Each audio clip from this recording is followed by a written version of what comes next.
My friend moved to a town where people aren't allowed to take photos. A couple months ago, my best friend, Bryce, moved away to a town I'd never heard of before. He had just landed his dream job. It was gutting, to say the least, but worse than that, he practically ghosted me after that. I sent a few texts here and there, even rang him a few times, but I heard nothing in return. Having been close friends since we were kids, the experience was jarring and definitely shook my trust in friendships as a concept. Thankfully, he recently sent me a text message apologizing for the radio silence and claiming that moving and starting a new position had taken over his headspace. He told me I should visit him in his new haunt, and I enthusiastically accepted. We carved out a week that worked for both of us and planned out the set. Armed with a backlog of Spotify playlists to keep me company, I plugged the address he provided into my GPS and went on my way. It ended up being a lengthy and confusing drive, though. Roads unfamiliar. Finally, I arrived in his neighborhood. I took in the scenery, this new neck of woods and blizzard, to say the least. On the same street, housing tacky-looking trenched homes stood Gothic-looking manors straight out of the Victorian novel. Way too many convenience stores here for such a small community. And did I mention the town center? Well, you wouldn't have it.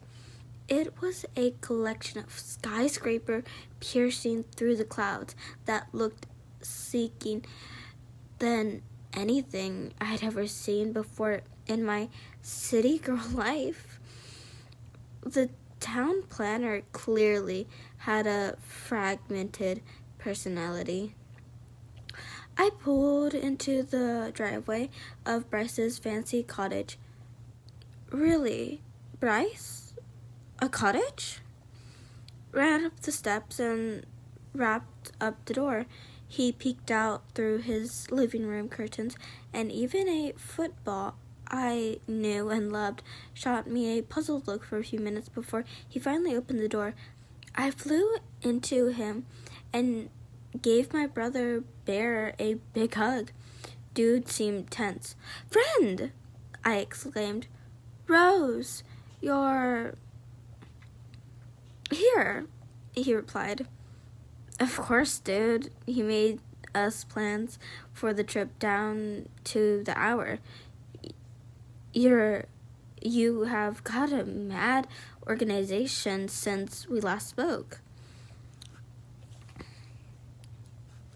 I settled into the coziness of the couch, and I could find his place, living room, and let the snug air of his new place flood my senses. It was blissful. I had to admire what he had done with the place. It seemed like the intention of years of settling, not some place he had just signed a lease for. "Well," I started.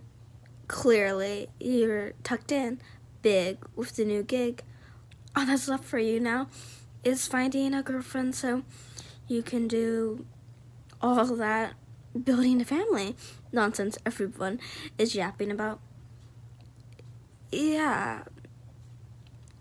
Hey, let me get you some coffee, alright?"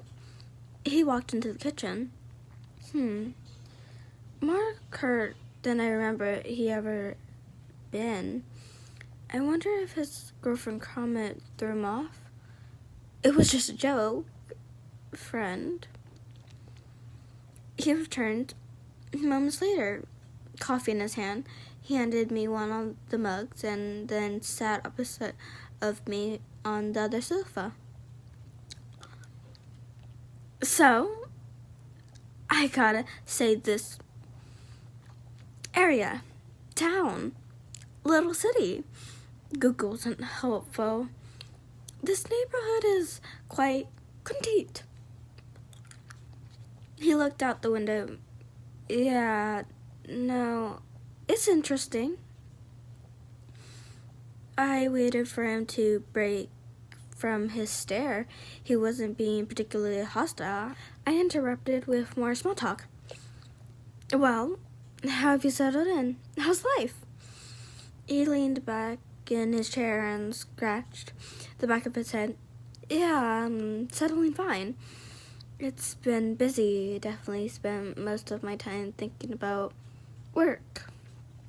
Yeah, tell me about that. You've been pretty tip-lip about it on text. Is the job everything you hoped for it'd be? Not exactly. I poker faced through the uncomfortable silence, hoping he would say more. He finally continued. It's definitely not what I studied. Nothing at all like what they pitched to me either. It's pretty out there. Well, what are you doing exactly? He hesitated. I could tell he was escaping up into his head. I think my coffee needs a bit more cream. BRB. He left the room. Yes, he's the kind of guy to say the acronym out loud. I pondered about his absence. Dude was a secret super genius who could land a gig just about anywhere. A job that requires him to move to the middle of nowhere and leave his loved ones behind had to be nothing short of aptitude. But hearing it now, he seemed tired, uninspired even. I wondered how long this move was really gonna last. I stopped myself from interrupting farther. This was too much honest reflection for what was supposed to be a vacation. A selfie was in order. I pulled out my phone, coffee in Bryce's hands, welcoming the board in the background. I already had the caption in my Instagram post. Finally, found him, guys. I waited for him to round the corner. He emerged. I click, snap. The light flashed to immortalize a pretty deeply looking. The Bryce mug caught a middle fall. With his hand stretched out violently, screamed, "No!" I paralyzed by his scream. I turned to clock the shattered mug and liquid coffee being spilled into his hardwood floor. Shit. I looked up at him. Sorry. What happened? Did I just... His attention turned from me to the front door. He ran to it, checked the lock, then pulled at the door as if to test its integrity. He did the same with the balcony door, muttering to himself along the way. I'm so stupid. Of course she was going to take a picture. Why would I be so careless? I should have known. I should have fucking known. Hey. I walked up to him. It's just a selfie, Bri. I'm sorry if it caught you off guard.